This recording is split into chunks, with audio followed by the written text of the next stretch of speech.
Lanjut, Pak Andre. Oke, Halo. nah, terima kasih Pak Bambang sudah memberikan satu pujian penyembahan yang luar biasa. Engkau adalah Bapa yang kekal dan main ya. Oke, alright, sahabat Kompas yang lover yang sudah bergabung di virtual Zoom ini maupun yang saat ini sudah bergabung di YouTube channel, Facebook dan Instagram. Selamat siang teman-teman, Bapak Ibu yang saat ini sudah mampir di beranda ini maupun yang sedang menyaksikan di tayangan kami. Ya, bagaimana kabar kita hari ini? Sudah lewat hura-hura Natal? Sudah capek? Tahun baruan, tidur larut malam, setelah tengah malam baru tidur. Ya, merayakan apa? Passing by 2024 masuk ke 2025. Tahu-tahu sekarang sudah 2 Januari, tahun yang baru.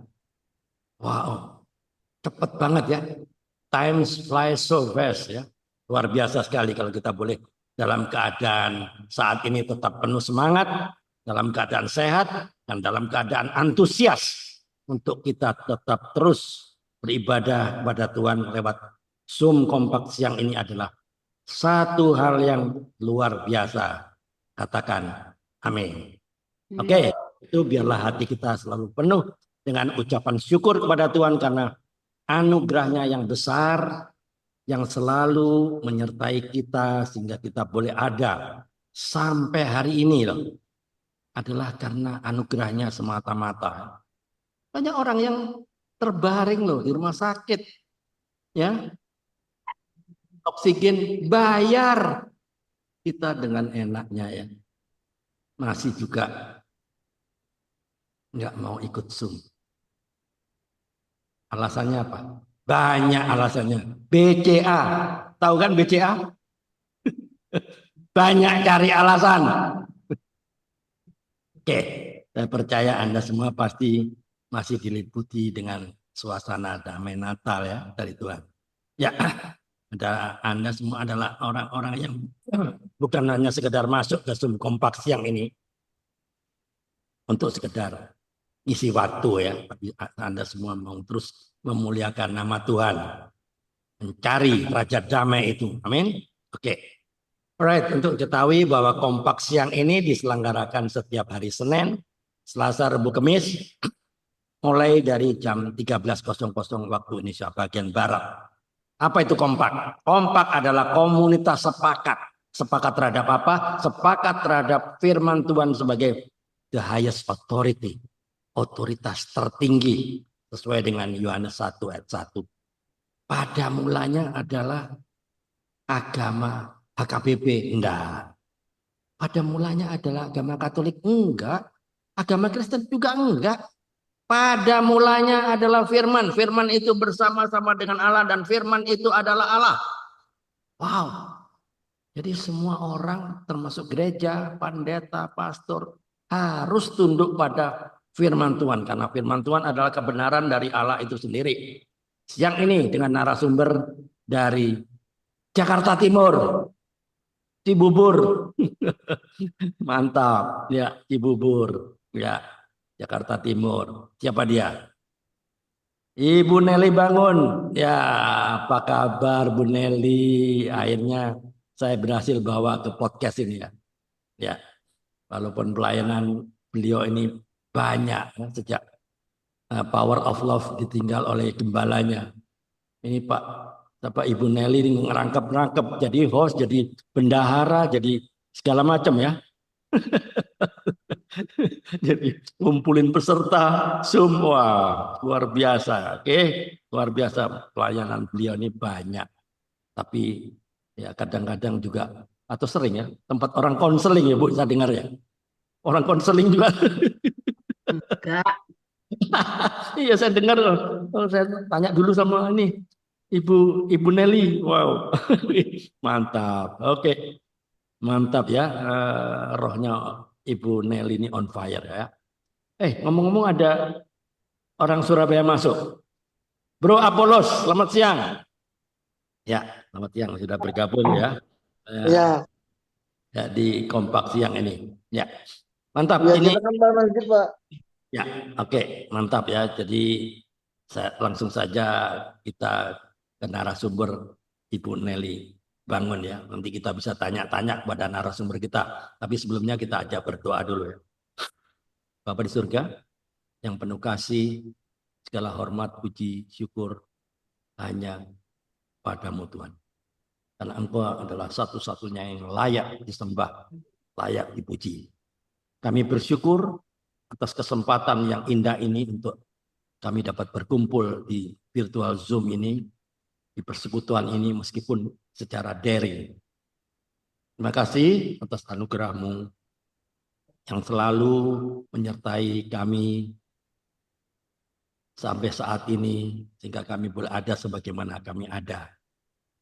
Pada hari ini kami akan mendengarkan kesaksian dari Ibu Nelly tentang pengalaman pribadinya bersama Kristus. Kiranya Roh Kudus-Mu hadir di tengah-tengah kami, memimpin setiap perkataan atau kesaksian yang disampaikan oleh Ibu Nelly dan membuka hati kami untuk menerima kebenaran dan kasih-Mu yang luar biasa. Tuhan, biarlah melalui kesaksian ini iman setiap kami dikuatkan, diteguhkan. Harapan kami selalu diperbaharui dan nama-Mu saja yang dimuliakan. Lindungi dan berkati setiap peserta yang saat ini hadir, serta jadikan pertemuan di virtual Zoom ini maupun di teman-teman yang ada di Facebook, Instagram, YouTube channel, kiranya Engkau tetap menyertai mereka, apapun itu. Saya percaya Roh Kudus-Mu juga hadir di tengah-tengah kami, memimpin setiap perkataan yang disampaikan oleh Bu Nelly untuk membuka hati kami untuk menerima kebenaran dan kasih-Mu yang besar. Tuhan, biarlah melalui kesaksian ini iman kami dikuatkan, harapan kami diperbarui, dan nama-Mu saja yang dimuliakan. Lindungi dan berkati setiap peserta yang hadir, serta jadikan Zoom kompak siang ini berbuah bagi kehidupan kami masing-masing di dalam nama Yesus Kristus, Tuhan kami dan Juru Selamat kami. Kami berdoa dan mengucap syukur. Amin. Alright, saya sapa dulu teman-teman yang ada di virtual Zoom maupun yang ada di Instagram, Facebook maupun di YouTube channel. Jangan lupa tekan subscribe, comment, like, and share. Bagikan kepada teman-teman yang lain agar banyak orang diberkati sesuai dengan amanat agung Matius 28, 19-20 dan Markus 16 ayat 15 dan Kisah 1 ayat 8. Biar banyak orang yang diberkati. Alright, biarlah saya langsung saja kita ke narasumber Ibu Nelly Bangun. Ya, Ibu Nelly, selamat siang Ibu Nelly. Saya bersyukur Selamat siang, Pak. Ibu Nelly memenuhi undangan kami ya, walaupun banyak sibuk ya melayani suaminya yang saat ini lagi Parkinson ya, Parkinson syndrome ya. Ya tidak mudah ya, tapi tetap hadir di virtual Zoom kompak ini. Oke, bisa diceritakan kepada teman-teman yang mungkin belum begitu kenal ya. Siapa sih ini? Ibu Nelly Bangun. Bangun apa? Gitu. Kan tanya dia, bangun apa? Bangun ini nama marga. Pasti bukan orang Bali, bukan orang Madura, orang Sumatera dong. Oke, bisa ceritakan secara singkat Bu, Ibu Nelly tentang latar belakang. Silakan, monggo. Oke, terima kasih. Suara saya jelas? Mantap Pak, mantap Bu, loud and clear.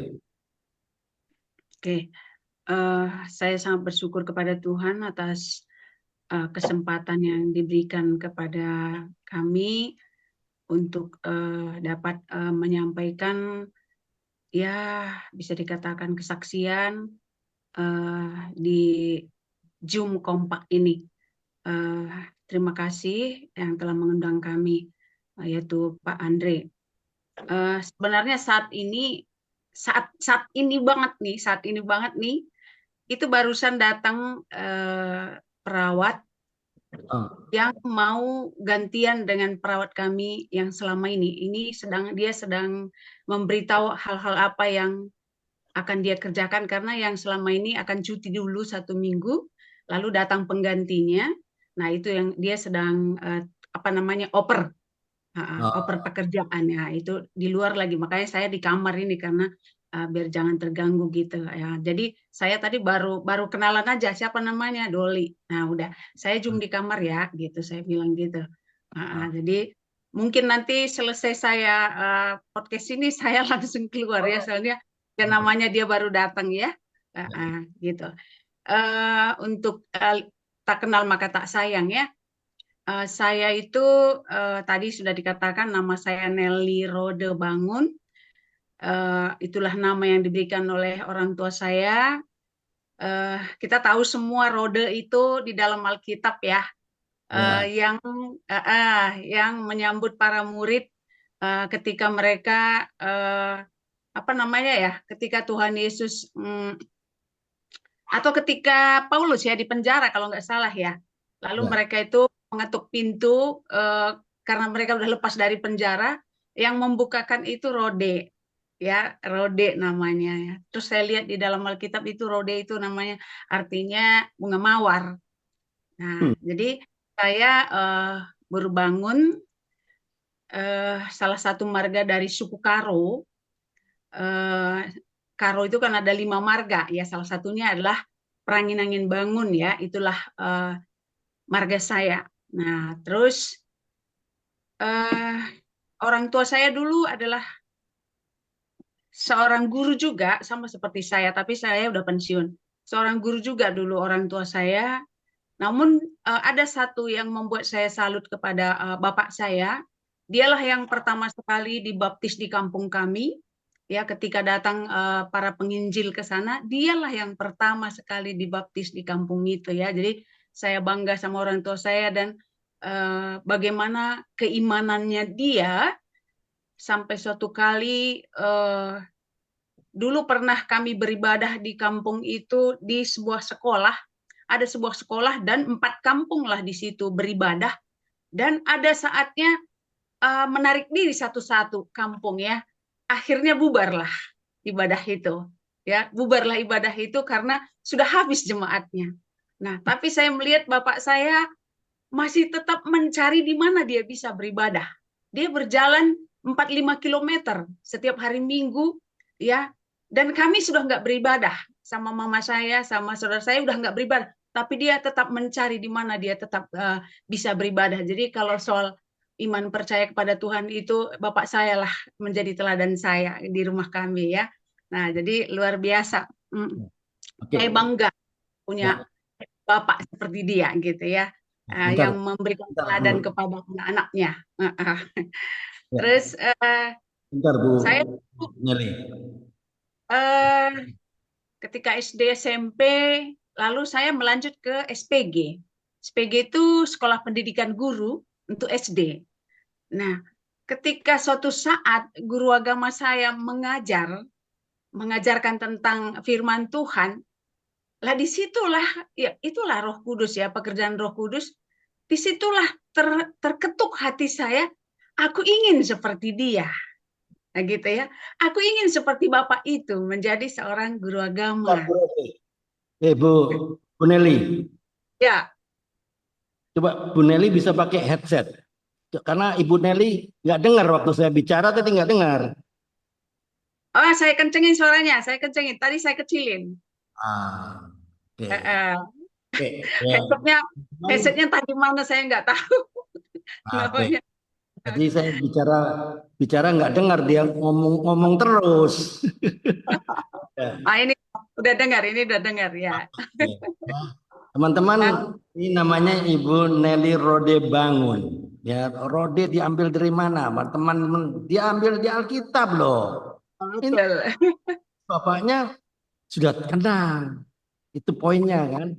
Rode itu adalah seorang pelayan, abdi wanita yang disebutkan dalam apa? Kisah Para Rasul 12. Hmm. Ah, ayat 12 sampai 15 kalau dibaca, dia melayani di rumah Ibu Yohanes Markus itu yang tempat para murid berkumpul ya untuk berdoa. Khususnya saat Petrus di penjara. Petrus bukan Oh iya, Paulus. oh iya Petrus ya. Petrus. Petrus di penjara oleh siapa yang menjara Petrus? Siapa yang menjara Petrus? Masih ingat? Yang menjarakan dia siapa? Lupa. Herodes. Itu Oh zaman iya, iya. kan, ya kan? Nah, ketika Petrus ya secara ajaib dibebaskan dari penjara oleh malaikat, ia pergi ke rumah Maria dan menutup pintu gerbang. Nah, Rode ini yang mendengar suara Petrus. Nah, Rode ini yang diambil namanya oleh bapaknya. Ini bapaknya berarti dia baca Alkitab loh. Ya nggak? Baca Alkitab nih. Ya. Jangan-jangan teman-teman nggak tahu nggak baca Alkitab ya. Ya, oke, lanjut, lanjut, Bu. Oke, dan memang nama bapak saya sendiri juga Petrus. Oh, pantes. Itu pelayan wanita di Petrus kan? Petrus dari penjara, dipenjara oleh Herodes. Dia tahu itu berarti kisah para rasul. Oke, oke. Terima kasih Pak sudah diberitahu. Saya lupa. Nah, Pak. jadi ketika Jadi beruntung. eh, Bu Nelly ikut kompak saya beruntung ya. Ah, betul, oke, lanjut, lanjut. ketika di sekolah pendidikan guru itu saya sangat tertarik kepada guru agama Kristen, Oke. dan saya pengen seperti dia gitu ya. Jadi begitu saya tamat SPG itu saya mengatakan kepada orang tua saya mau melanjut kuliah, saya mau jadi guru agama gitu.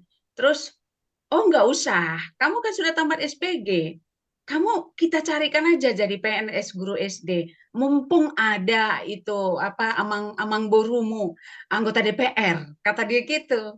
Nah Hmm. terus Oke. enggak, saya bilang gitu ya. Kebetulan memang abang saya dua sudah guru SD gitu ya. Enggak, Ah, saya enggak pengen guru SD, saya pengen jadi guru agama, saya bilang gitu. Terus tapi ah, kan dari mana uangnya? Ya Bapak kan gajinya cuma sedikit. Memang PNS pada saat itu gajinya sedikit sekali ya. Tahun berapa itu? Saya kan masuk kelas 1 SD itu kan tahun 71. Nah, bisalah kita hitung-hitung ya tahun berapa itu saya tamat SPG, 6 tahun SD, 3 tahun SMP, terus SPG 3 tahun. Nah, berarti 12 tahun kan? Nah, 71 tambah 12. Nah, itulah itu. Gajinya masih sedikit. Nah, terus gimana kami bisa mengkuliahkan kamu? Nggak sanggup kami, nak, nggak sanggup. Pokoknya kita tunggu aja lah ada nanti penerimaan pegawai negeri, gitulah dia bilang. Terus adalah itu apa ya, namburu saya ya. Dia mengatakan begini, kalau orang tua kamu nggak mengizinkan kamu kuliah, udah ngambek aja kamu, ngunci diri kamu di kamar 3 hari, nggak usah keluar-keluar, katanya gitu. apa yang bilang Nggak itu? usah keluar, Bilang siapa? kata namburu saya. Nah, jadi Ah, istilahnya ngambek lah kamu gitu ya, supaya tersentuh hati orang tua gitu ya. Terus eh tapi kebetulan pada saat itu ada nambur saya yang satu lagi, kebetulan ada pesta di kampung kami, dia datang ke kampung itu. Oh, di mana jadinya Nelly itu apa kuliah katanya gitu. Ah, dia nggak kuliah, kami nggak akan mungkin sanggup ya Guru itu apa? gitulah. Tante kah? Oh, Namburu Namburu itu tante. saudara perempuannya bapak. Ya, berarti tante kah? Ya, Tante. kalau Seperti kalau tante. tante itu seingat saya tante itu saudara mama. Oh, bapak juga tante juga dong. Oh iya, mungkin panggilannya berbeda-beda mungkin di setiap suku ya. Terus Oke. dia bilang, oh kata kata orang tua kamu dia nggak sanggup mengkuliahkan. Itu mustahil. Itu nggak benar. Kamu harus kuliah. Katanya gitu. Saya yang ngomong sama orang tua kamu. Katanya gitu. Terus dia ngomonglah sama orang tua saya. Nelly ini harus kuliah. Kalian bilang nggak sanggup. Itu yang di leher itu gede itu. Katanya gitu. Memang mama saya dulu itu kalau ada uangnya penyimpanannya ke emas. Emas. Emas gitu. Nah, ke situ penyimpanan uangnya bukan ke bank. Oke. Oh, Okay. mau pulang? Sebentar ya. Udah mau berangkat? Oke. Hati-hati. Tuhan berkati ya. Oke. Pulang dulu ya, nanti Ya, oke. Maaf ini yang perawat kami yang selama ini pamit pulang. Ya. Oke, saya lanjut. Terus akhirnya jadilah saya kuliah di ITAS, Institut Teologi Abdi Sabda Medan, ya Jalan Binjai. Nah, kuliahlah saya di situ. Nah, terus saya 5 tahun lebih lah kuliah di situ. Bisa dikatakan selama saya kuliah itu iman saya begitu-begitu aja loh, nggak bertumbuh gitu ya, nggak bertumbuh gitu. Nah, terus padahal tiap hari pekerjaan membahas firman Tuhan, tapi nggak bertumbuh. Nah itu ya. Suatu kali Tuhan izinkanlah terjadi sesuatu pada diri saya. Saya berteman dengan seorang laki-laki, lalu dia meninggalkan saya. Dia meninggalkan saya. Saya dekat dengan seorang perempuan. Itulah teman saya satu meja di kampus itu. Itulah yang membuat saya dekat kembali kepada Tuhan. Dia tidak memperkenankan saya berada pada saat itu di tempat kos saya. Kamu tidak boleh di situ. Dalam situasimu yang seperti ini, kamu harus ke rumah saya. Ayo, saya bawa kamu ke rumah saya. Dan memang saya melihat bagaimana keluarganya dia itu keluarga yang beriman. Ya, disitulah kebetulan pada saat itu ada KKR di Stadion Teladan Medan yang pengkhotbahnya itu pendeta KMJ Suproni, tahu ya Pak ya? Oh iya, oke. Orang Palembang. Palembang. Ya, itulah berturut-turut 3 hari pada saat itu dia membuat ada KKR di Stadion Teladan Medan. Kesitulah kami 3 harinya. Disitulah akhirnya hati saya berubah. Disitulah saya menurut saya ditangkap oleh Tuhan gitu ya. Yang selama ini bayangkan bertahun belajar tentang firman Tuhan tapi nggak bertumbuh. Dengan diizinkan Tuhan hal itu terjadi, saya berpisah dengan katakanlah teman saya laki-laki itu dibuat Tuhan jalan untuk saya bertumbuh gitu ya. Saya sadar akhirnya kenapa Tuhan izinkan kami berpisah. Padahal orang tua saya sudah sangat senang sama dia gitu. Dan dia juga sudah sering bolak-balik ke kampung saya. Dan orang yang melihat kami cocok sekali, serasi sekali. Dari badan, dari pendidikan, sudah cocok sekali kalian ini. Tinggal menyatukan saja. Nah, itulah kata orang yang melihat. Tapi rupanya mungkin disitulah Tuhan tidak menyetujui hubungan kami karena saya rupanya lebih menyayangi dia daripada menyayangi Tuhan. Gitu ya. Saya lebih menyayangi dia daripada menyayangi Tuhan. Nah gitu ya. Tuhan sudah nomor sekian saya buat gitu. Nah makanya di situ saya menyadari Tuhan, rupanya karena engkau sayang kepadaku, engkau pisahkan aku dengan dia. Sakit sekali memang pada saat itu. Kenapa tidak sakit? Karena orang tua saya sudah sangat dekat dengan dia. Ya, orang tua saya sudah sangat dekat dengan dia. Taunya tiba-tiba udah nggak akan muncul-muncul lagi kan gitu ya, karena sudah berpisah. Nah, tapi ya saya menyadari itu semua, walaupun menurut saya bisa dikatakan kalau patah hati gitu ya. Ya, tapi saya syukuri itu semua rancangannya Tuhan ya, rancangannya Tuhan. Oke, Baru Bu Nelly, sebentar. Oke. Ya, teman-teman, coba perhatikan ya, bagaimana Tuhan memanggil seorang Nelly. Ya, tadinya dia di zona nyaman, punya cowok, dia merasa nyaman, orang tuanya pun merasa nyaman. Tiba-tiba dipisahkan. Sepertinya musibah. Saya anak Tuhan, kenapa Tuhan izinkan? Kan begitu. Betul. Ternyata rencana Tuhan ke depan itu jauh lebih besar. Supaya apa? Supaya iman Ibu Nelly bangun mau bertumbuh. Tidak menggantungkan pada si cowok itu. Ada akibatnya zona nyaman. Kira-kira kalau Ibu Nelly tetap dengan cowok itu, apakah kira-kira Ibu Nelly punya iman bertumbuh? Enggak pasti. Enggak Itulah pasti. cara Tuhan ini memang luar biasa ya. Jadi teman-teman, jadi jangan pernah bersungut-sungut jika ada hal-hal yang rasanya sepertinya Tuhan kejam. Tapi itu adalah merupakan bagian dari rencana Tuhan. Coba kita dengarkan lanjutannya dari Ibu Nelly. Silakan lanjut. Oke, tamatlah saya kuliah. Kebetulan ada pariban saya, anak daripada namburu saya itu di Jakarta, dan dia melangsungkan pernikahan ke kampung. Nah, ketemulah di situ. Kamu udah tamat, katanya. Sudah, Bang.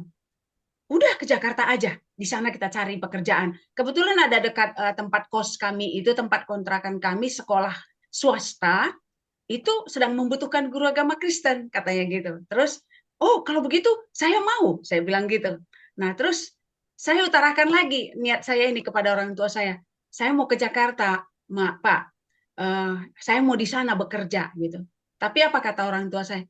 Dari mana uangnya, nak? Ongkosmu ke sana kan perlu biaya, katanya lagi. Nah terus saya bilang gini, saya punya kalung, Pak. Udah hampir 3 bulan saya di kampung ini. Setelah saya tamat, saya upahan di ladang orang, saya sudah bisa membeli kalung. Biarlah saya jual saya ini untuk biaya saya ke Jakarta, saya bilang gitu. Ya udah terserah kalau begitu. Nah rupanya begitu saya sampai di Jakarta, tinggallah saya di rumah abang saya ini, anaknya namburu saya. Dan ya, Dek, rupanya sekolah itu sudah terisi, katanya gitu. Sudah ada orang lain yang mengisi. Ya udahlah, nggak apa-apa. Kita cari lagi yang lain, gitu, tempat-tempat honor dulu, gitu ya. Nah, rupanya itulah rencana Tuhan. Adiknya abang saya ini yang masih kuliah pada saat itu, kakak mau jadi guru sekolah minggu kita di sini? Saya guru sekolah minggu loh, katanya gitu. Mau? Ayo saya bawa ke gereja. Ada gereja Karo di Cengkareng. Jadi ayo saya bawa ke sana, katanya gitu. Langsung saya diperkenalkan kepada pendetanya, kepada penatuanya. Ini paribanku, ini kakakku. Dia bisa menjadi salah satu guru sekolah minggu di gereja kita ini, gitu ya. Langsunglah saya, oke, kalau begitu mulai minggu depan sudah bisa. Langsung aktif, katanya gitu ya. Jadi langsunglah saya aktif. Nah kebetulan beberapa minggu saya menjadi guru sekolah minggu, ada undangan pertemuan guru-guru sekolah minggu se-DKI. Nah, di Celilitan. Nah, di Celilitan lah akhirnya pada hari hanya itu saya ikutilah pertemuan itu. Ketemulah dengan teman-teman saya sekampus di ITAS Medan. Nah, rupanya mereka itu sudah lulus PNS. Ya, mereka itu sudah lulus PNS, ada 2 orang. Wow, enak sekali kalian ya, padahal kita sama tamatnya. Kalian sudah jadi PNS di sini gitu ya. Berarti jaraknya itu saya sudah ada setahun nih, ceritanya nganggur ya. Udah ada setahun. Nah, terus oke, kalau begitu nanti tanggal sekian kita ketemuan, saya bawa kalian, kita cari berita, cari info dari apa namanya, Kanwil Pedanka, katanya gitu. Kira-kira bulan berapa nanti penerimaan lagi. Jadi dialah jadinya jadi pembawa jalan kami. Sebelumnya itu saya akhirnya meninggalkan rumah abang saya tadi. Karena kalau saya di sini terus kayaknya nggak kerja-kerja saya ini, pikiran saya gitu. Menyatulah saya dengan teman-teman yang ketemu di guru sekolah minggu tadi. Menyatu saya di situ, akhirnya kami ngontraklah rumah yang terbuat dari bambu ya, biar murah. Untuk supaya kita nggak minta lagi kepada orang tua kita, baiklah kita jadi pembantu juga nggak apa-apa. Kebetulan kakaknya salah satu teman kami ini cari pembantu, sedang cari pembantu jualan, gitu ya, jualan goreng-gorengan. Nah, sama buah yang dipotong-potong itu di Celilitan itu, di Celilitan akan ada itu jembatan penyeberangan, di bawahnya itu kan ada yang jualan-jualan kan. Nah, jadi disitulah kami membantu menjual gorengannya, menjual buahnya. Ya, bisa dikatakan pembantu tak bergaji lah. Ya, pembantu tak bergaji, yang penting ada tempat tinggal, ada yang ngasih makan. Itu aja prinsipnya. Sekali-sekali kasih kami keluar ya, untuk kami nanti cari kerjaan. Nah, itu aja ya, sekali-sekali kasih kami keluar. Nah, akhirnya jualan itu ada berapa bulan di situ. Bayangkan kami 2 orang ini yang jadi pembantu ini. Tapi akhirnya kami ambil lagi keputusan, keluar dari rumahnya dia, kita bikin jualan sendiri. Nah gitu, saya minta modal kepada orang tua saya 200.000, kami bikin jualan sendiri, bikin jualan buah itu, beranjak ke Pasar Induk itu, yang di Keramat Jati, wah, baru jualan lah kami, 4 orang lah kami join itu, yang sudah sarjana agama Kristen semuanya, yang 4 orang ini, jualan buah di bawah jembatan. Oke, menarik sekali ya. Cara Tuhan bekerja ini kita perlu belajar ya. Perhatikan cara Tuhan bekerja lewat peristiwa apa saja dan dia bisa pakai siapa saja. Momen apa saja dia pakai. Termasuk termasuk di momen reuni dengan teman-teman ITAS, ya toh dia mau menjadi pembantu yang tidak bergaji, yang penting dapat makan, dapat tempat tinggal. Itu cara Tuhan berproses. Jadi Betul. intinya teman-teman semua yang ada di Zoom ini maupun ada YouTube channel, Instagram atau Facebook, kalau Tuhan sedang proses, jangan banyak protes. Kalau banyak protes, tidak ada progres, ya enggak? Nah, ini Bu Nelly tidak ada protes ya. Jadi ada progres. Coba perhatikan teman-teman, perhatikan progresnya bagaimana. Lanjut Bu Nelly. Oke, jadi jualanlah kami, yang penting tidak minta lagi kepada orang tua, baru adalah penerimaan. Di bulan Septembernya ada penerimaan pegawai negeri. Masukkan, kami langsung cari info itu ke Kanwil Pedanka. Terus di situ yang diterima itu adalah sarjana muda. Sarjana muda pendidikan agama Kristen. Sementara kami S1. Satu ya, saya tahu. Oke. Peluang dong untuk kami, kan begitu ya, nggak ada peluang untuk kami. Nah terus, puji Tuhan, tidak ada yang melamar sarjana muda. Sarjana muda pada saat itu yang D1. Maksud mereka sebenarnya mau menghabiskan dulu yang D1 ini gitu. Taunya tidak ada yang melamar. Nah, tidak ada satu pun yang melamar. Sementara yang D3 banyak. D3 ada sekitaran 40 orang. Nah, termasuk ada teman kami juga yang dari Medan. Nah, kami yang S1 ini ada juga kira-kira 15 orang. Nah, tapi karena infonya tadi hanya untuk sarjana muda, yang teman kami yang 15 orang tadi, hanya kami berempat yang bertahan. Yang lainnya langsung balik semua. Udah, nggak ada kesempatan buat kita. Orang yang diterima sarjana muda kok. Udah, pulang aja kita. Nah, yang D3 sedang bersenang-senangnya. Kita ini kayaknya yang dimasukkan. Pikiran mereka yang D3. Nah, ya, pada saat kami mau memasukkan berkas kami mau masukkan berkas kami, Bu, kepada panitia. Ya, masukkan aja kalau kalian nggak merasa rugi berkas kalian. Karena kan kalian tahu nggak ada untuk S1, katanya gitu. Nggak apa-apa, Bu. Tuhanlah yang bertindak, gitulah kami bilang. Rupanya ada salah seorang pegawai di Kanwil Pedanka itu, mereka mengadakan rapat, ada diskusi lah ya. Ini ada 4 orang yang melamar S1. Yang D3 ada 30 orang yang masukkan berkas. Bagaimana saudara-saudaraku? Yang kita butuhkan 7 orang cuma ini. Katanya gitu, yang kita butuhkan cuma 7 orang. Bagaimana kalau yang 4 orang ini yang kita masukkan, yang 30 orang yang D3 kita gugurkan? Nah, itulah yang terjadi. Jadi begitu kami melihat pengumuman lulus berkas, nah termasuk kelihatanlah nama kami lulus berkas. Wow, senangnya luar biasa. Ya, kami lulus berkas berempat nih. Terus tibalah tanggal tes di Gelora Bung Karno. Mencari tempat tesnya saja di sana sungguh luar biasa sulitnya. Kenapa? Karena nggak ada. Nggak ada memang untuk kami, nggak ada khusus. Nah gitu. Jadi diselip-selipkan itu kursi kami di sana. Nah gitu. Makanya susah mencarinya di mana nanti tempat duduk. Berarti besok nih tesnya, hari inilah kami ke sana untuk survei gitu ya. Saya itu kayak persis memang kayak orang kampung lah. Begitu sampai di Gelora Bung Karno, wow, Tuhan indahnya Gelora Bung Karno ini. Indah sekali Tuhan. Itu aja saya udah senang luar biasa. Ya karena nggak pernah lihat. Waduh, seandainya bapak saya juga melihat ini, pasti dia senang sekali ini. Melihat Gelora Bung Karno, indahnya seperti ini, pikiran saya gitu kan. Nah, akhirnya dapatlah kami tempat itu. Besoknya datanglah untuk tes. Mau berangkat dari rumah ini, saya benar-benar mempersiapkan diri. Mempersiapkan diri dalam arti, eh, saya harus sarapan. Saya harus minum ramuan yang saya bawa dari kampung, yaitu dari rempah-rempah, supaya nanti saya jangan sakit perut pada saat ujian. Itu udah saya pikirkan semuanya. Apa yang terjadi, Bapak? Pada saat saya mengerjakan tes itu, baru setengah selesai saya baca, dan saya baca itu juga belum langsung semua saya jawab, karena ada yang nggak saya tahu. Nah, terus baru setengah, mulailah sakit perut. Ya, mungkin karena perut ya, mulailah saya sakit perutnya luar biasa. Ya, bisa nggak dibayangkan kalau kita lagi mencret, maaf ya, kayak tinggal sesenti lagi udah keluar gitu. Gitu ya, sakitnya seperti ini udah mau keluar.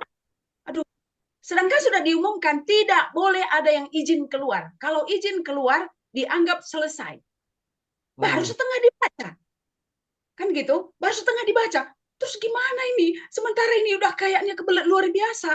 Ya pokoknya kayak mencret gitulah. Akhirnya terserah Tuhan sajalah. Saya tidak baca lagi. Yang 50%-nya saya tidak baca, saya hanya melingkari. Saya lingkari saja. Orang muka saya juga udah pucat. Nah, saya lingkari dalam nama Yesus, saya lingkari. Sampai selesailah 100 soal. Selesai saya kumpulkan. Dengan lemes-lemes saya ke kamar mandi. Persis keluarnya kayak disentri, sakit luar biasa. Nah, saya lagi di kamar mandi, saya dengar sudah suara banyak orang, udah selesai, itulah lamanya saya di kamar mandi ya. Nah, terus, mana Nelly Rode tadi? Tadi dia izin ke kamar mandi. Coba kita cari. Ketemulah, saya dengar-dengarlah omongan teman saya ini. Kita pasti lulus. Kita cuma 4 orang, yang dibutuhkan 7 orang. Nah, itulah saya dengar dari teman-teman saya. Ayo kita ke rumah makan Kaban Jahe, makan babi panggang, ayo. Langsung kita makan babi panggang, makan Kaban Jahe itu. Itu kan dekat sana ada itu. Nah, jadi sampailah tanggal kelulusan. Luluslah kami. Saya sangat luar biasa. Bapak saya juga kaget luar biasa. Karena sebelumnya saya sudah sempat mengatakan, Pak, kirimkanlah uang 2,5 juta. Itu kakak, istrinya Pariban saya tadi, dia mengatakan, suruh disediakan Bapak kita 2,5 juta. Mungkin dengan itu nanti bisa kamu dapat pegawai negeri. Ada temanku itu di BKN kerja, kata dia gitu. Lah, terus apa tanggapan orang tua saya? Kalau 2,5 juta, anakku pulang aja kamu kembali ke Sumatera. Di sini pun bisanya kita urus, katanya gitu. Nggak ada duit, justru karena nggak ada duit, makanya saya biarkan kamu ke Jakarta, katanya gitu. Jadi, lalu begitu saya beritakan, Pak saya dapat pegawai negerinya, Pak saya lulus. Ya ampun anakku, luar biasa berkat Tuhan kepadamu anakku, kata bapak saya. Nah, jadi luluslah kami berempat ini ya, lulus berempat. Jadi yang jawaban yang dilingkari betul semua ternyata. Nah, berarti ya itulah kuasa Tuhan. Saya juga nggak tahu. Orang saya nggak baca. Oke, teman-teman perhatikan ya. Cara Tuhan bekerja tidak masuk akal. Hal-hal yang mustahil Tuhan bikin mustahil. Yang tidak mungkin Tuhan bisa bikin mungkin. Apapun terjadi, walaupun sakit perut, enggak urusan. Kalau Tuhan berkehendak, pintu yang tertutup terbuka. Ya enggak? Nah, coba lanjut. Oke, terus saya ditempatkan di itu Komplek Kopassus di Jantung. Nah, di SMP 103 lah, di situ saya ditempatkan pemerintah di situ. Nah, lalu setelah ada sekitaran 3 tahun saya bekerja, Tuhan pertemukan saya dengan ada yang perkenalkan saya, yaitu wakil kepala sekolah saya, diperkenalkannya lah saya dengan suami saya ini. Kamu kan orang baik, katanya gitu. Apakah harus seorang pendeta yang menjadi pasanganmu? Apakah harus seorang sarjana? Katanya gitu. Enggak, saya bilang. Satu, seiman. Itu yang penting pertama. Kedua, punya pekerjaan tetap. Ketiganya, sayang sama saya, sayang sama keluarga saya. Nah, itulah ya. Oh, kalau begitu sudah ada. Nanti hari Jumat, jangan langsung pulang ya, aku bawa nanti ke sini. Katanya gitu. Nah, pas hari Jumatnya saya melihat, nggak ada, pulang aja saya. Ngapain juga saya nunggu-nunggu, malu lah, gengsi gitu kan. Nah, terus rupanya Setelah saya pulang dia datang, ya dia datang. Langsung, kamu ini udah dibilang tunggu, nggak mau tunggu gitu ya. Akhirnya Jumat berikutnya lah. Nah, rupanya suami saya ini juga guru juga, tapi dia guru di SD, saya kan guru di SMP ya. Nah, Oh, Jumat berikutnya lah kami diperkenalkan, ya itulah jalannya Tuhan, itulah ya jadi suami saya. Nah, itulah jadi suami saya. Kami berumah tangga tahun 94. Saya tadi pegawai negeri tadi, CPNS-nya tahun 91. Tahun 92 saya PNS, kami menikah tahun 94. Tahun 95 kami punya anak satu. Tahun hmm. 97 punya anak kedua. Tahun 2000 punya anak ketiga. Semuanya perempuan. Nah, terus ya saya sangat bersyukur anak-anak saya juga orang-orang yang kenal Tuhan, ya orang-orang yang mau taat kepada Tuhan. Nah, terus sekolahnya juga baik-baik saja, nggak ada mengalami sekolah di swasta, semuanya negeri mulai dari SD, SMP, SMA, kuliah pun masih dapat negeri, dan lancar semuanya. Begitu selesai pun langsung dapat kerja. Nah, ini anak saya yang pertama sudah PNS juga guru, ya anak saya yang kedua eh, dokter, dia sekarang lagi bekerja di Rumah Sakit PON itu yang di Cawang. Nah, sedang menunggu apa namanya pengumuman CPNS-nya kemarin ya. Dia udah ikuti langkah pertama, langkah kedua, tinggal nunggu pengumuman nih kelulusannya. Dan anak saya yang ketiga dia sebagai penulis ya jurnalis di Tamrin sana. Nah, jadi saya bersyukur atas penyertaan Tuhan. Tapi di antara kegembiraan, kesenangan yang diberikan Tuhan. Di balik itu Tuhan juga memberikan kami, bapak kami kena penyakit. Nah itulah ya, kena penyakit demensia Parkinson. Dia pensiunnya itu di masa pandemi.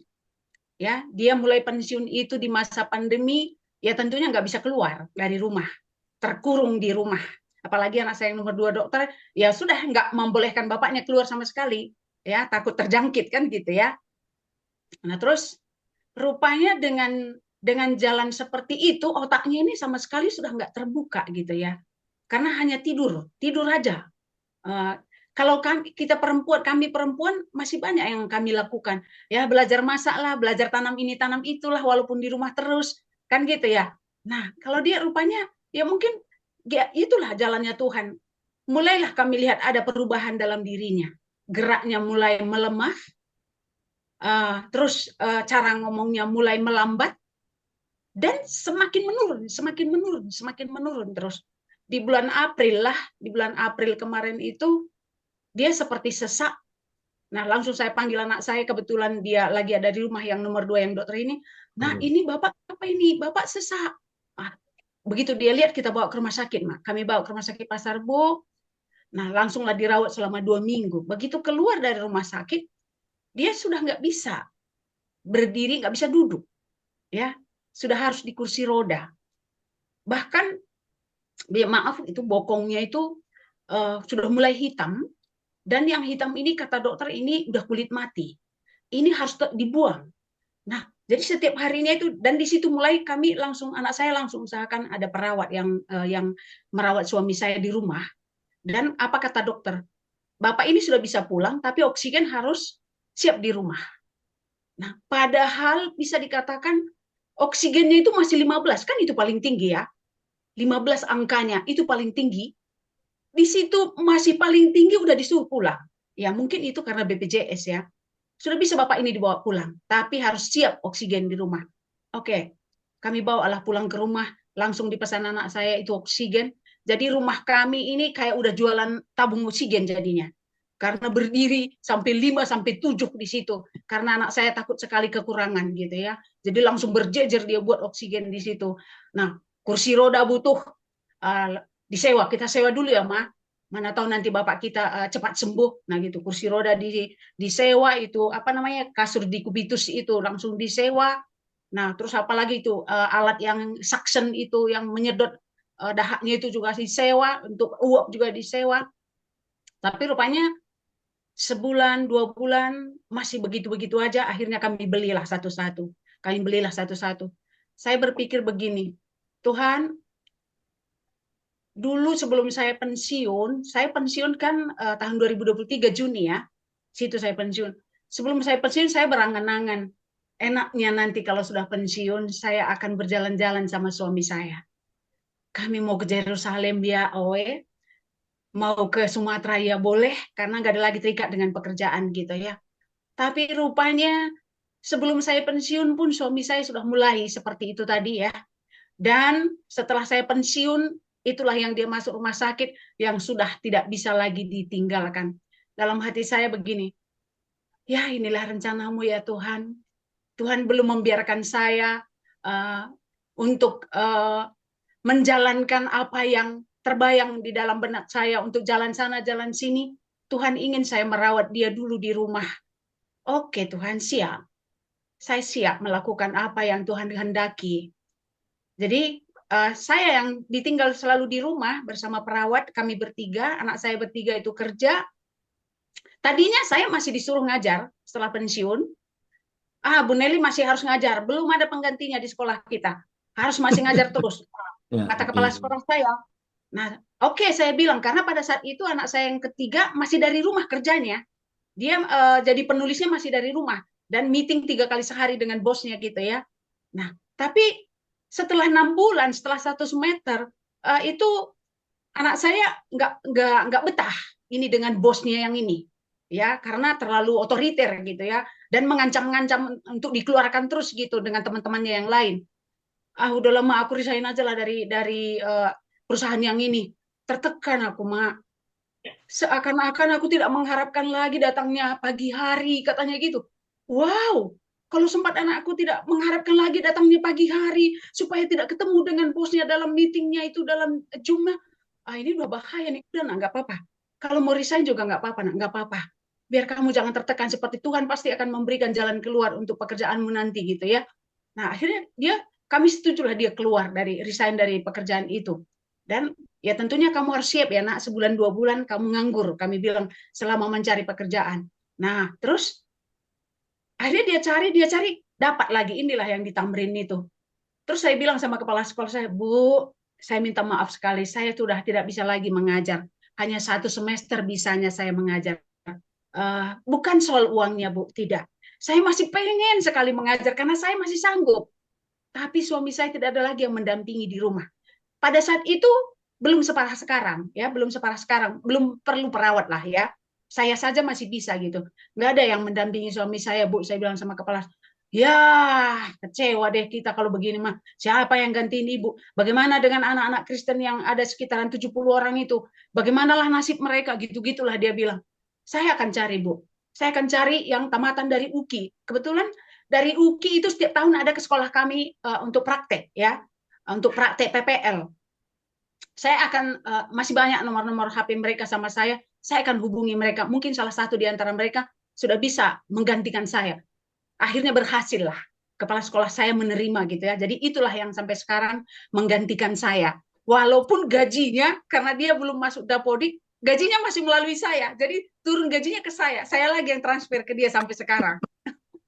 Makanya kata guru-guru, kata kepala sekolah, maaf ya Bu Nelly, kami masih harus mengganggu Bu Nelly walaupun sudah pensiun 1,5 tahun, karena masih harus melalui Dapodiknya Bu Nelly ini baru bisa keluar honornya si Bapak ini gitu. Nggak apa-apa Bu, nggak apa-apa, saya tidak merasa terganggu.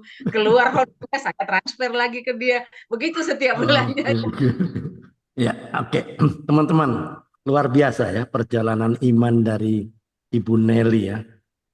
Penuh dengan penderitaan loh. Tapi dia enjoy loh. Saya perhatikan enjoy ya. Nggak ada bersungut-sungut ya. Coba kita yang jadi Bu Nelly. Kira-kira sanggup nggak kita? Ayo jawab jujur masing-masing. Jawab jujur masing-masing ya. Luar biasa nih. Saya nggak habis pikir. Kalau saya jadi Bu Nelly, I don't think so I can handle.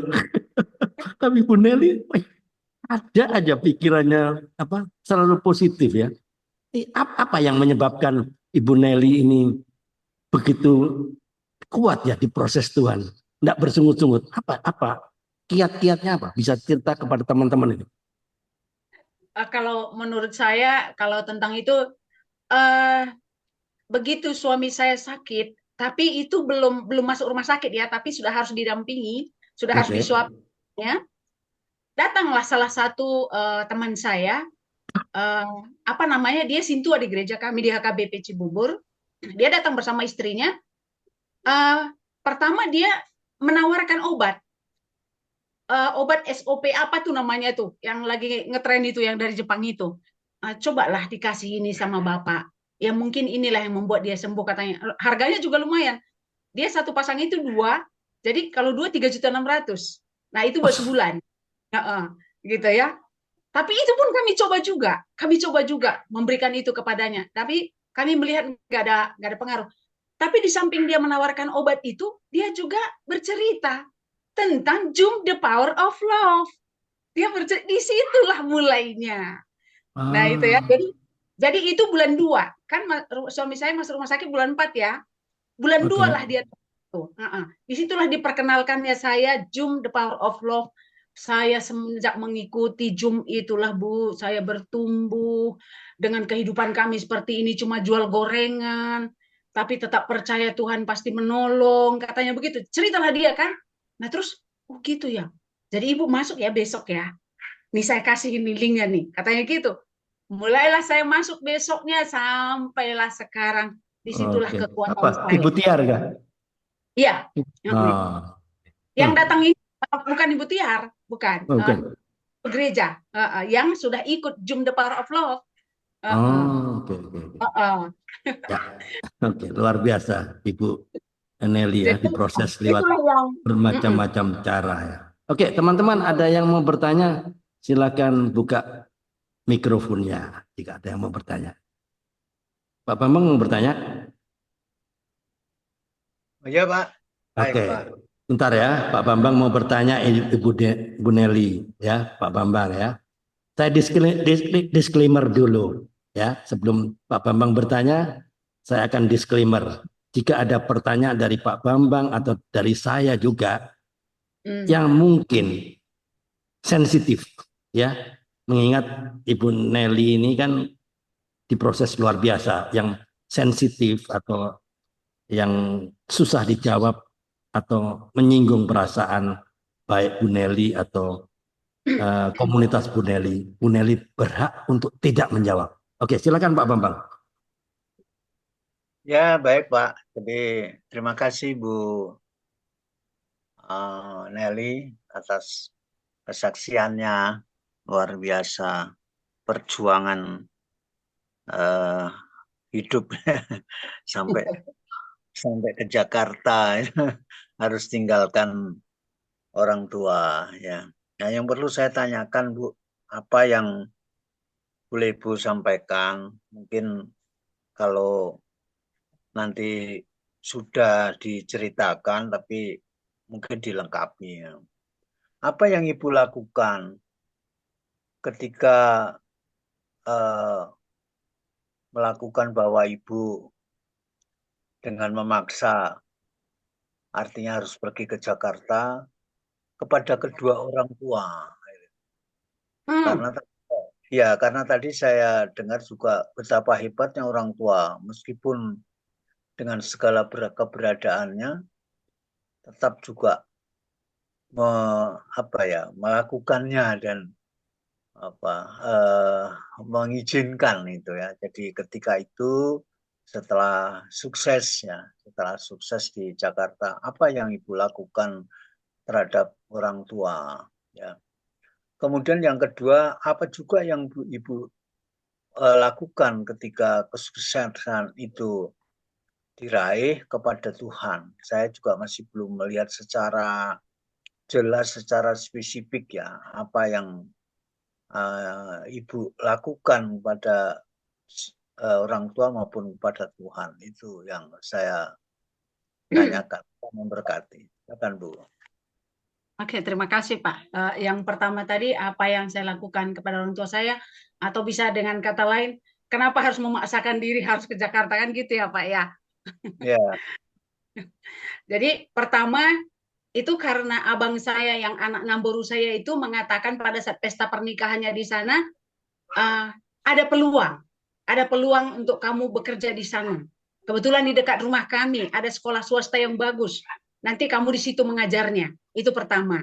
Terus yang kedua, karena saya sudah berbulan-bulan itu di kampung itu, dan saya sempat mendengar ada perkataan orang tua, salah satu orang tua begini, ngapain kita capek-capek mengkuliahkan anak saya, anak kita? Toh nanti seperti si Nelly juga nasibnya. Setelah tamat habis puluhan juta, ke ladang juga akhirnya. Ngapain capek-capek kuliahin anak? Itu saya dengar ya dari orang tua ini di kampung sana, ya. Orang tua orang lain sih. Nah, terus saya akhirnya berpikir, waduh, jangan-jangan saya di kampung ini setelah saya tamat sarjana, ini mematahkan semangat orang tua ini untuk nyekolahin anaknya. Melihat saya pengangguran di kampung ini. Gitu, itu yang saya pikirkan. Nah, apalagi ini ada abang saya di Jakarta yang menyuruh saya ke sana. Walaupun orang tua saya tidak ada uang untuk ngongkosin saya punya kok kalung. Hasil jeripaya saya upahan di ladang orang. Nggak apa-apa. Nah, gitu Pak. Nah, itu yang, jadi saya kasih tahu sama orang tua saya bagaimana kalau saya ke Jakarta, setuju nggak, Mak? Terus kata orang tua saya begini, apalah nanti yang kau makan di Jakarta sana sebagai seorang guru, Nak? Makankah kamu nanti di sana? Itu kata bapak saya. Berapalah gaji guru, Nak? Katanya gitu. Dia membandingkan dengan dirinya sebagai seorang guru di kampung yang gajinya sedikit. Nah, gitu ya.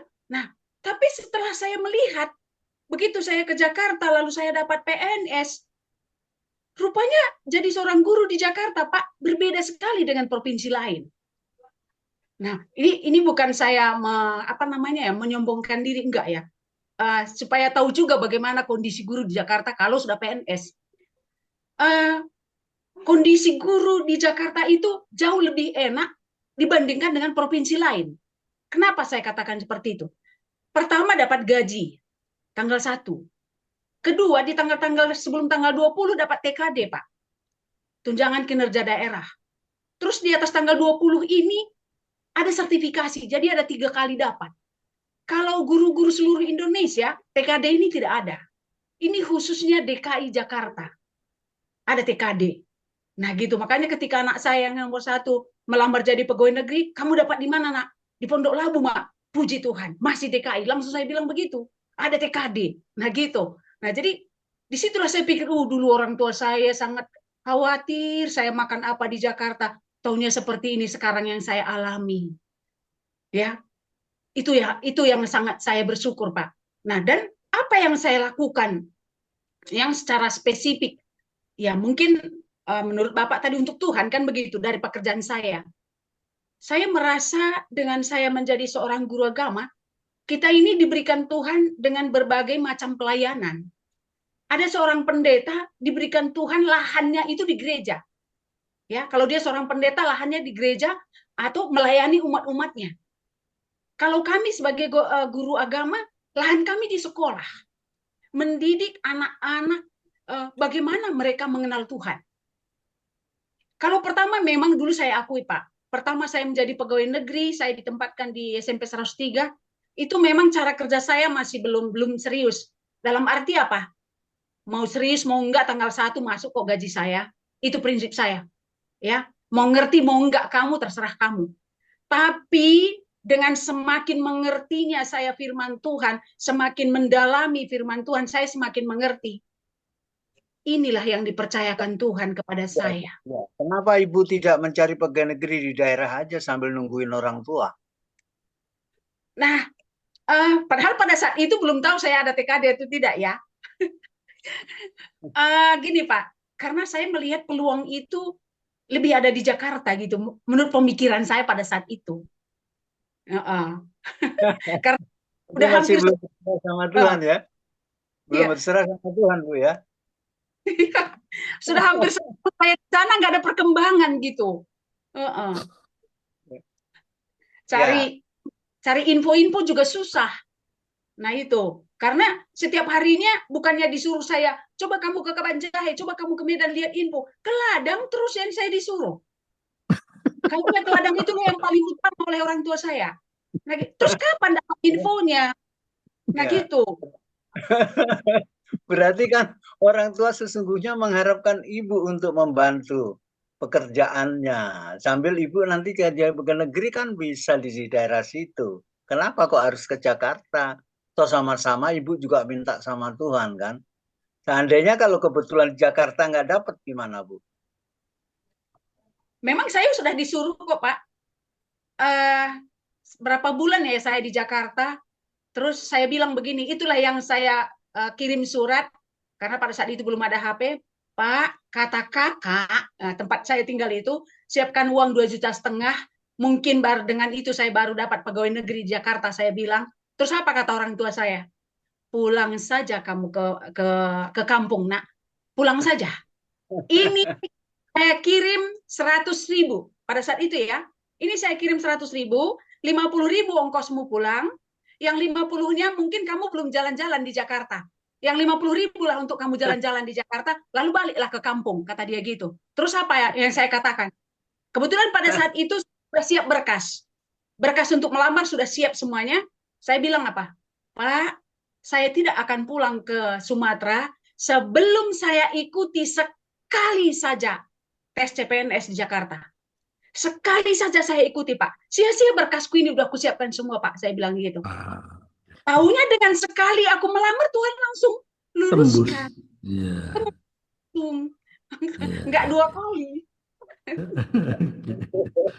Jadi enggak jadi pulang. Sesudah sukses apa yang Ibu kan lakukan kepada orang tua, Bu? Ya, saya ya kalau mereka butuh saya kirim begitu. Apalagi ketika orang tua saya sudah mulai sakit, ada 7 tahun mama saya sakit, sudah harus diurus, dan yang mengurus itu adik saya yang laki-laki dengan istrinya. Terus saya bilang sama mereka, kirim anak kalian yang nomor 2 ke sini, yang masih SD. Kirim ke sini, saya yang nyekolahin, karena kalian yang ngerawat orang tua kita di rumah.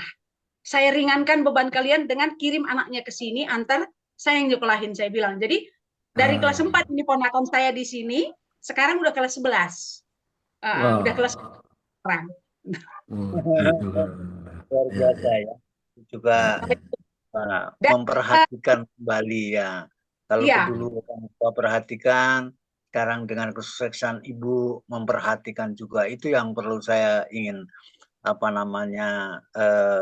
inginkan pernyataan daripada Ibu agar supaya kita bagi kita yang memiliki anak-anak dalam perjuangan hidupnya, janganlah terus membatasi dengan kemampuan anak-anak, karena berkat itu dimanapun Tuhan akan berikan.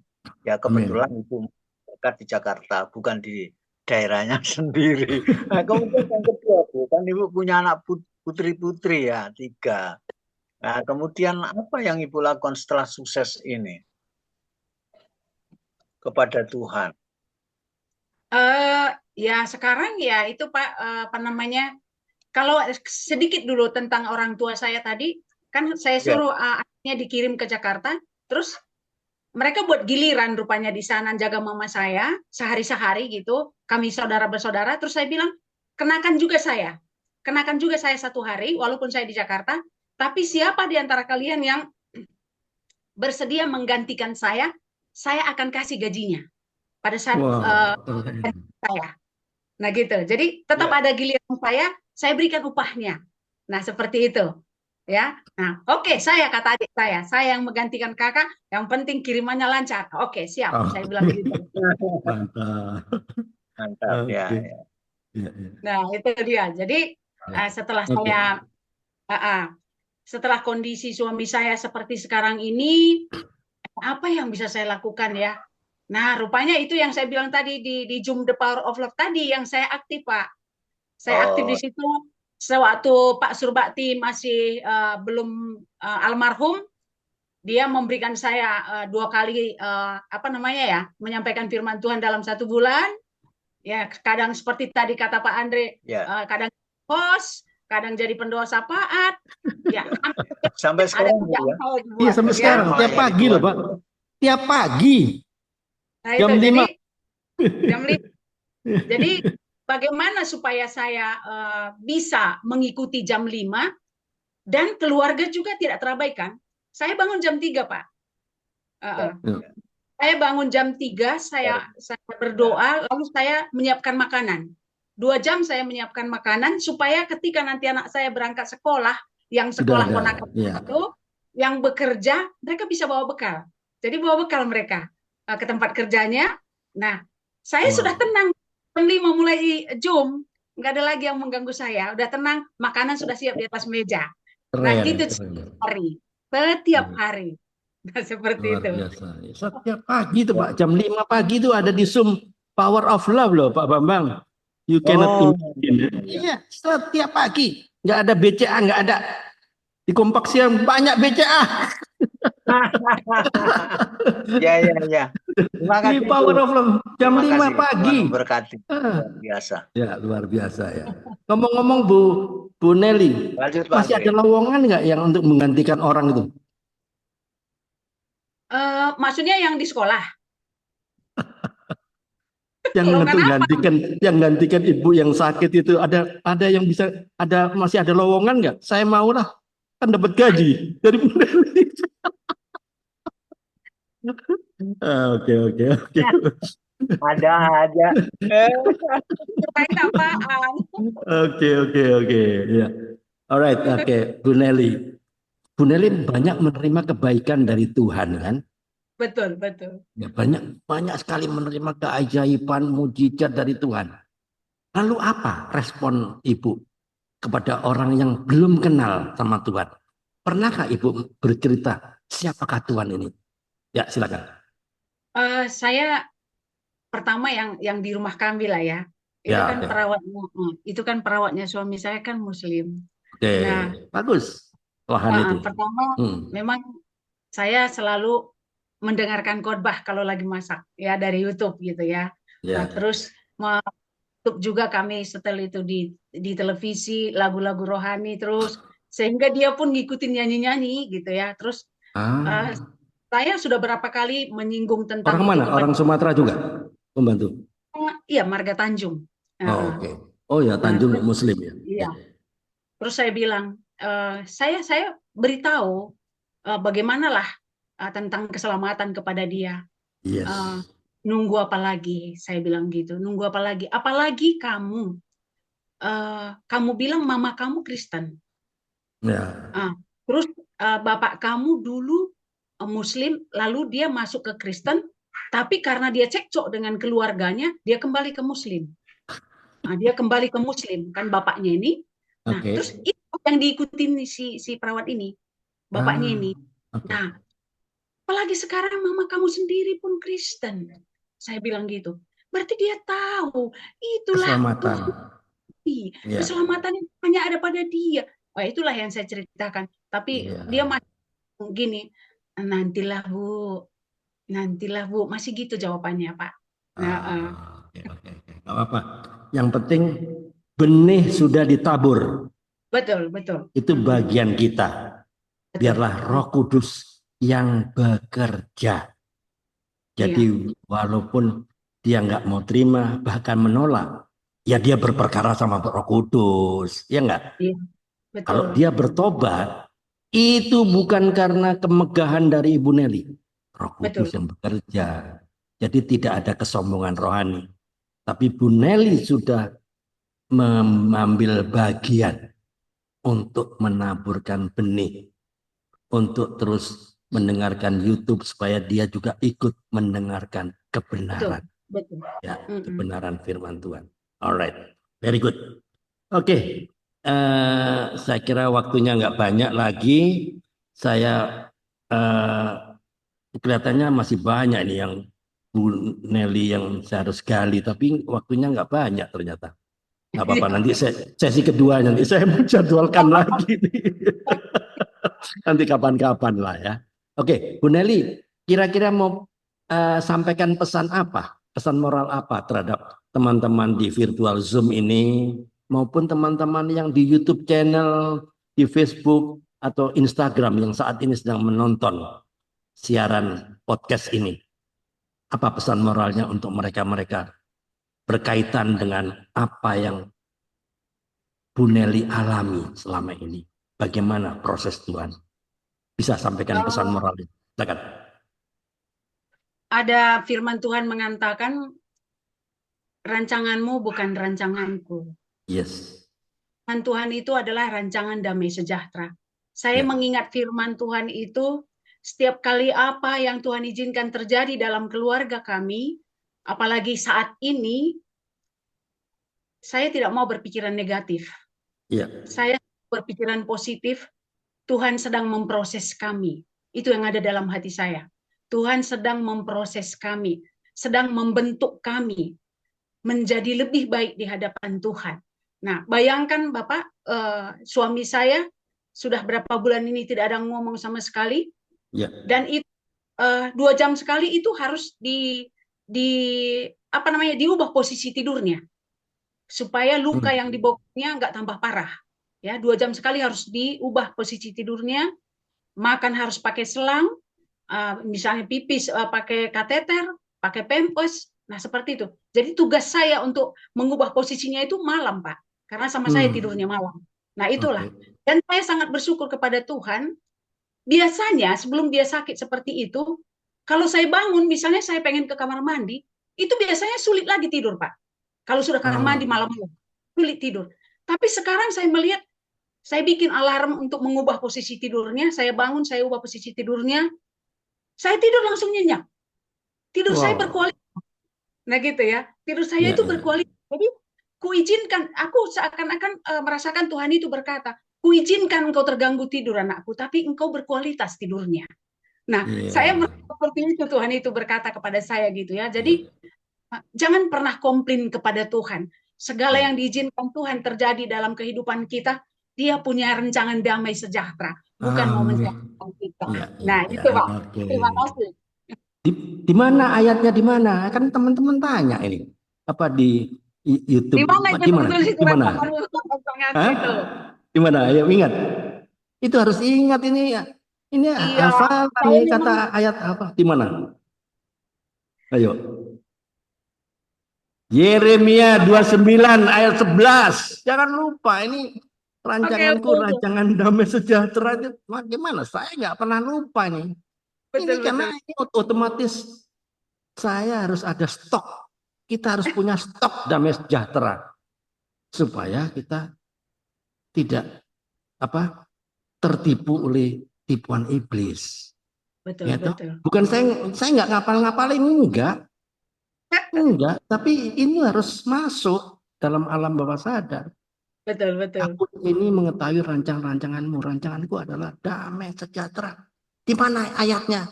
Yeremia 29 ayat 11. Apa saya ngapalin? Enggak. Dikira ngapalin? Enggak, saya ngapalin. Apal, oke. Terima kasih ya Bu Nelly. Saya tangkap dari kesaksian dari Bu Nelly ini begini. Ya, kalau saya tangkap dan saya peres, ya saya ringkes, ya kesaksian ini adalah penderitaan Bu Nelly adalah jadi bagian dari perjalanan iman ternyata. Ya, karena penderitaan sering menjadi bagian dari perjalanan iman anak-anak Tuhan. Ya enggak? Iya, betul, betul. Dalam Alkitab, penderitaan tidak hanya dianggap sebagai ujian, tetapi ternyata, perhatikan tadi apa yang diceritakan kesaksian dari Bu Nelly. Penderitaan tidak hanya dianggap sebagai ujian, tapi juga caranya Allah untuk membentuk karakter. Ya enggak? Sampai mau disentri, mau sudah 1 senti lagi mau keluar, itu enggak masalah. Itu cara untuk membentuk karakter, untuk membawa apa? Kebaikan bagi mereka yang percaya kepadanya. Nah, itulah saya ringkes ya. 1, apa alasannya? Kita harus mengikuti jejak Kristus. 2, membentuk karakter. Itu kan yang kesaksian itu kalau saya ringkes itu sebetulnya. Ya, karena Roma 5 ayat 3 sampai 4 kan. Itu dia. Yang ketiga apa? Menguatkan imannya Ibu Nelly. Ya enggak? Iya. Nah, betul. yang keempat, menyatakan kemuliaan Tuhan. Ya, itu aja. Dan yang terakhir, apa? Bu Neli bisa menjadi kesaksian bagi orang lain, bagi orang tuanya. Ya enggak? Berbeda. Jadi sehingga Bu Neli percaya pada rencana Tuhan. Ya, tetap percaya bahwa segala sesuatu bekerja untuk kebaikan. Ya, Roma 8:28. Ya enggak? Itulah tetap ya. Perhatikan saya ke depan ya. Perhatikan, dengar baik-baik. Be grateful in all circumstances. Stay grateful even when it is difficult because God is always with you. Apa itu? Bersyukur dalam segala keadaan. Segala loh ya, bisa bilang ya. Bersyukur dalam segala keadaan. Be grateful in all circumstances. Itu artinya bersyukur dalam segala keadaan. Tetaplah bersyukur walaupun sulit. Ya enggak? Karena apa? Tuhan selalu menyertai. Itu tadi yang saya bilang kan, because God is always with you. Itu ya. Jadi penderitaan itu bukanlah akhir, tapi bagian dari perjalanan menuju kehidupan kekal yang penuh kemuliaan bersama Tuhan. Amin. Tuhan Yesus Amin. memberkati. Oke, silakan Pak Bambang. Mungkin ada mau yang disampaikan sebelum kita langsung ke sesi 3. Ya, siap. Ya, baik. Ada yang mau disampaikan? Ya, terima kasih Bu Neli. Memang tadi sedikit sudah saya sampaikan, saya tanyakan, disitulah sesungguhnya yang harus kita lakukan ketika apa yang sesungguhnya, artinya Tuhan katakan apa yang kita pikirkan itu belum tentu apa yang kita sesuai dengan kehendak Tuhan gitu. Jadi apa yang kita pikirkan belum tentu sesuai dengan pikiran Tuhan. Kemudian apa yang kita inginkan gitu, atau kita butuhkan itu juga belum tentu. Oleh sebab itu tadi dengan perjuangan meskipun penuh dengan tanda tanya, apakah mungkin tadi sampai mengatakan kepada orang tuanya, berilah kesempatan satu kali. Demikian juga kiranya dalam kehidupan kita pun kita juga berdoa mohon kepada Tuhan. Demikian juga berilah kami kesempatan untuk melakukan sesuatu. Ya. Dan tentu perlu saya sampaikan, lakukanlah semua adalah untuk Tuhan. Right. Ya, itu.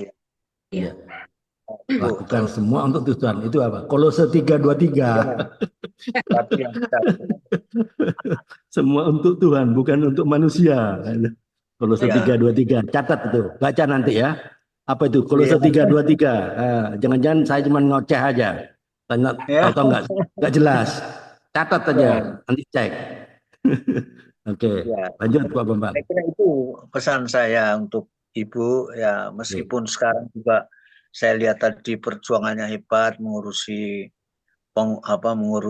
kesehatan dari suami dan mengurusi anak-anak, orang tua juga luar biasa. Tapi itu bahagian daripada kehidupan yang Ibu harus lakukan. Itulah Amin. apa ya? Ya, itu yang harus dilakukan. Proses. Nah, itu bagian proses tadi itu. Ya, kira-kira itu. Dan ini pun juga selaras dengan apa yang kita akan sharingkan pada siang hari ini. Ini ada satu perumpamaan orang muda sukar masuk. Seekor unta lebih mudah masuk ke lubang jarum daripada apa namanya itu, seorang